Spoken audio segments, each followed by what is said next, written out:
Hello दोस्तों, आपका स्वागत है हमारे ज्ञानधारा एकेडमी क्लासरूम में। और आज के इस वीडियो लेक्चर में हम लोग बात करेंगे पाठ 1 संसाधन एवं विकास के एनसीईआरटी प्रश्नोत्तर के बारे में। और इस वीडियो में हम इसके प्रश्नों के उत्तर जानेंगे। तो चलिए वीडियो को स्टार्ट करते हैं बिना किसी देरी के। तो इसमें पहला प्रश्न हमारे समक्ष दिया हुआ है। ये बहुविकल्पीय टाइप का प्रश्न है, यानी कि इसमें एक प्रश्न होगा और आपके सामने 4 उत्तर होंगे, 4 विकल्प। इनमें में से केवल एक विकल्प सही होगा। तो वो जो सही विकल्प है उसको आपको चयन करना है। तो अगर आपको इन सब के उत्तर पता होंगे तो आप हमें कमेंट बॉक्स में कमेंट करके ज़रूर बताइए कि आप इनके उत्तर जानते थे, और जिससे हमारा और उत्साह बढ़े कि हम लोग इतना भी जानते हैं। तो चलिए पहला प्रश्न देखते हैं। लौह अयस्क किस प्रकार का संसाधन है? तो लौह अयस्क किस प्रकार का संसाधन है? इसमें 4 विकल्प है: नवीकरणीय, प्रवाह, जैव और अनवीकरणीय। नवीकरणीय संसाधन उसे कहते हैं जो ख़त्म नहीं होते, वह रोज़ाना बनते रहते हैं और रोज़ाना उनका उपयोग होता रहता है। जैसे सूर्य, हवा, पवन ऊर्जा, सौर ऊर्जा, ये सब हमारे नवीकरणीय संसाधन हैं। प्रवाह यानी कि वो बहते रहते हैं। और जैव संसाधन यानी कि जीवित संसाधन है। कि अनवीकरणीय यानी कि एक बार बन जाते हैं और उनको दोबारा बनने में करोड़ों वर्ष लग जाते हैं। तो आप हमें कमेंट करके बताइए कि इसका उत्तर क्या होगा। इसके बाद हम आप लोगों को उसका उत्तर बताते हैं। तो इसका उत्तर होगा अनवीकरणीय संसाधन, क्योंकि जो हमारा लोहा है वो एक बार जब बन जाता है तो उसे बनने में कई करोड़ों वर्ष लग जाते हैं जब हम उसका उपयोग कर लेते हैं। उसके बाद आगे की तरफ चलते हैं और देखते हैं ज्वारीय ऊर्जा निम्नलिखित में से किस प्रकार का संसाधन है? तो पुनः पूर्ति योग, अजैव, मानवकृत और अचक्रीय। तो इनमें में से हमको सही उत्तर का चयन करना है। तो सही उत्तर हमारा होगा पुनः पूर्ति योग्य, क्योंकि जो हमारा ज्वार जो है, आप अगर समुद्र का नाम आपने अवश्य सुना होगा। तो जो हमारा समुद्र होता है उससे जब ज्वार और भाटा यानी कि 2 प्रकार के जब वेव्स उठते हैं, तरंगें उठती हैं, तो उनको ज्वार और भाटा कहते हैं। तो ज्वार जो हमारा होता है वो एक पुनः पूर्ति योग्य संसाधन है। उसको हम दोबारा, वो फिर आएगा ज्वार और उसका हम दोबारा से उपयोग कर सकते हैं। आगे चलते हैं। पंजाब में भू निम्नीकरण के निम्नलिखित में से मुख्य कारण क्या रहे होंगे? तो गहन खेती, अधिक सिंचाई, वनोन्मूलन और अति पशुचारण। तो पंजाब में इनमें में से ज़्यादा जो मेन कारण है वो हमारा अधिक सिंचाई है। अधिक सिंचाई, क्योंकि पंजाब में नहरें बहुत हैं और हम लोग अधिक सिंचाई बहुत वहाँ से करते हैं, तो इसलिए इसका उत्तर हो जाएगा अधिक सिंचाई। आगे चलते हैं, देखते हैं निम्नलिखित में से किस प्रांत में सीढ़ीदार सोपानी खेती की जाती है?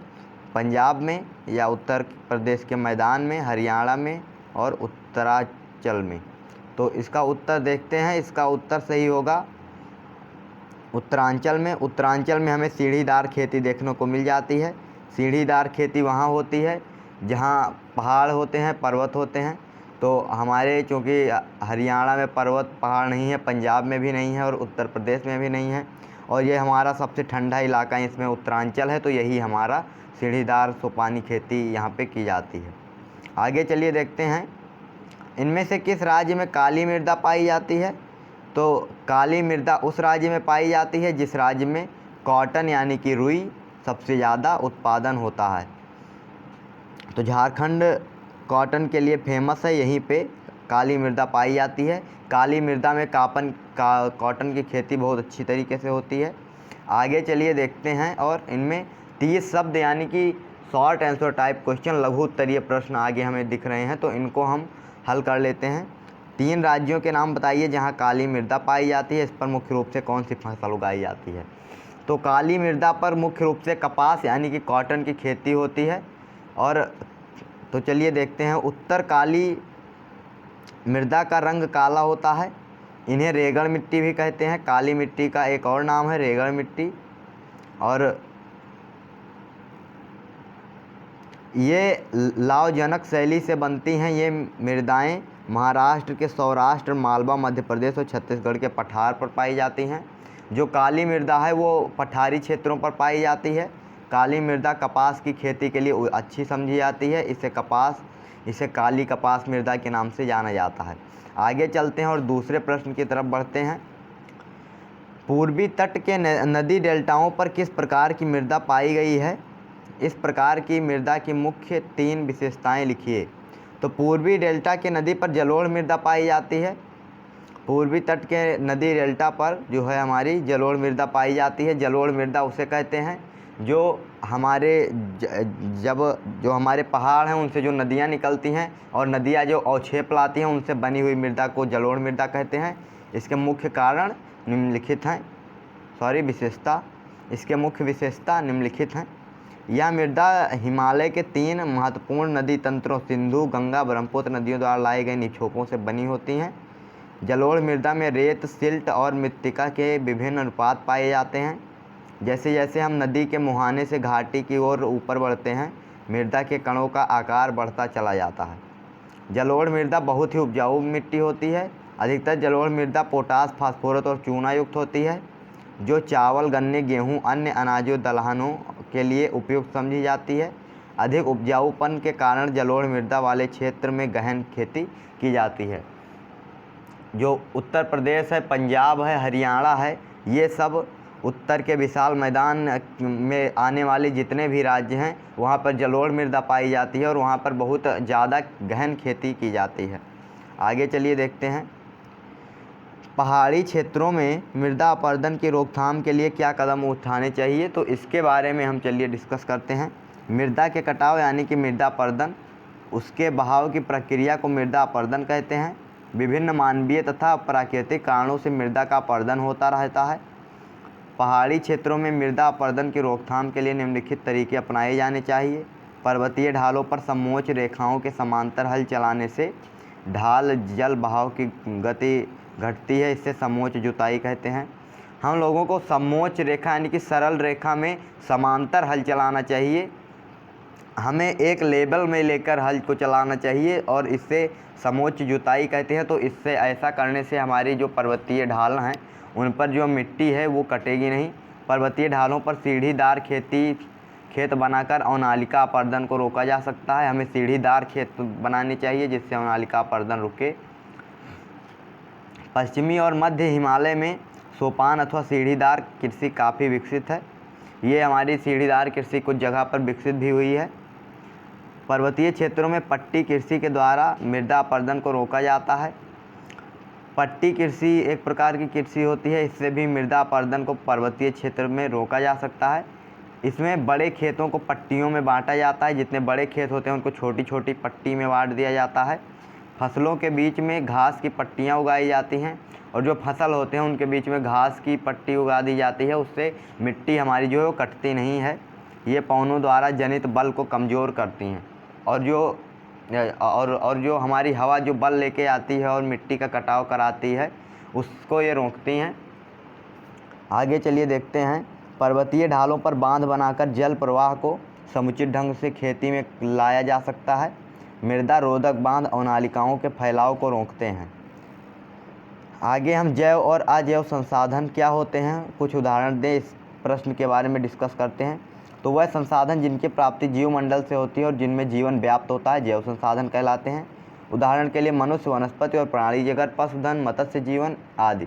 हम लोग और मछलियाँ, प्राणी जगत और पशु पक्षी और वनस्पतियाँ, ये सब हमारे जैव संसाधन होते हैं। अजैव संसाधन वह सारे संसाधन जो निर्जीव वस्तुओं से बने होते हैं अजैव संसाधन कहलाते हैं, जैसे चट्टान और धातुएं।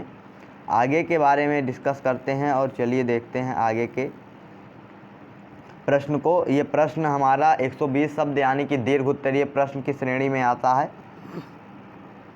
इसमें देखते हैं प्रश्न में क्या कहा गया है। भारत में भूमि उपयोग प्रारूप का वर्णन कीजिए। वर्ष 1960-61 के वन के अंतर्गत क्षेत्र में महत्वपूर्ण वृद्धि नहीं हुई है, इसका क्या कारण है? तो उत्तर भारत में भूमि का उपयोग अलग अलग प्रकार के कार्यों में किया जाता है। कुल भूमि में 93% लोग भोग के ही उपयोग के आंकड़ों उपलब्ध हैं।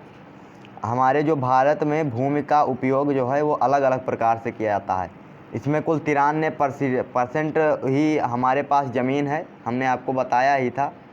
कि हमारे जो असम के और मेघालय के जो और क्षेत्र और उस और पूर्वी क्षेत्र हैं, यानी कि नागालैंड और की सबकी ज़मीनें मिट्टी के कटाव की वजह से पता नहीं कहाँ बह गई हैं।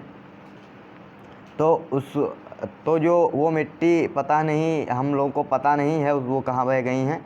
तो उनमें 7% वो मिट्टियाँ और जो पूर्वी क्षेत्रों में बह गई हैं, और इसके साथ ही जो हमारा पाक और चीन ने जो हमारा कब्ज़ा किया है ज़मीन को, ये दोनों जब मिल जाएंगी और ये तीनों, तब ये 100% पूर्ण होगा। 100% तो हमारा पूर्ण हो जाएगा। आगे चलिए देखते हैं। 22.5% भूमि पर वन है। जो हमारे जंगल हैं वो 22.5% भूमि पर हैं। 13.8% भूमि बंजर है और कृषि योग्य नहीं है। 7.7% परती भूमि है। 4.8% भूमि पर चारागाह और बागान है। 4.6% बंजर हैं। 1960-61 के से वर्ष के अंतर्गत क्षेत्र में हुई वृद्धि तो हुई, किंतु यह वृद्धि बहुत मामूली थी। राष्ट्रीय वन नीति 1952 के अनुसार 33% भूमि पर वन होने चाहिए, किंतु भारत में बढ़ती जनसंख्या और अधिक औद्योगिकरण के कारण निरंतर वनों के कटाव से वन भूमि में अधिक वृद्धि नहीं हो पाई है, यानी कि हमारे यहाँ वनों की बहुत कमी हुई है। लगातार भू उपयोग के कारण भू संसाधनों का निम्नीकरण हो रहा है। हम लोग भूमि का लगातार उपयोग कर रहे हैं, जिससे भूमि में निम्नीकरण हो रहा है, यानी कि भूमि में जो हमारी उर्वरता है उसका ह्रास हो रहा है। अधिक वन पर्यावरण को संतुलित करते हैं। जो हमारे वन होते हैं वो पर्यावरण के संतुलन में बहुत मददगार हैं। मृदा अपरदन को रोकते हैं, भूमि का निम्नीकरण से बचाते हैं। इसलिए अधिक से अधिक वृक्ष लगाकर वनों के प्रतिशत को बढ़ाना चाहिए। तो इसलिए हमें वृक्ष को ज़्यादा से ज़्यादा लगाना चाहिए और वनों को बढ़ाना चाहिए, क्योंकि वन हमारे लिए बहुत ही अत्यंत ही महत्वपूर्ण है। तो हम लोगों को पेड़ लगाना चाहिए। और मैं आपको एक फैक्ट और बता दूं कि विश्व पर्यावरण दिवस 5 जून को मनाया जाता है, और इस पर्यावरण दिवस में हमारे सभी विद्यार्थियों को एक कार्य करना है। इसमें हम लोगों को पेड़ लगाना है। एक ना एक पेड़ कम से कम प्रत्येक विद्यार्थी को लगाना है, जिससे हमारे यहाँ ज़्यादा वन हो और हमारे पर्यावरण में संतुलन में ये वन बहुत कारगर होते हैं। तो वनों को हमें इसलिए लगाना चाहिए। तो धन्यवाद दोस्तों, बस इस लेक्चर में इतने ही बारे में बात करेंगे। तो अगर आपको इसके चैप्टर 2 का भी अगर आपको क्वेश्चन आंसर चाहिए तो हमें कमेंट करके बताएं, हम उसको आपको प्रोवाइड कराएंगे। तो इसका आप एक एक करके स्क्रीनशॉट लेकर आप अपने कॉपी में लिख लें। धन्यवाद।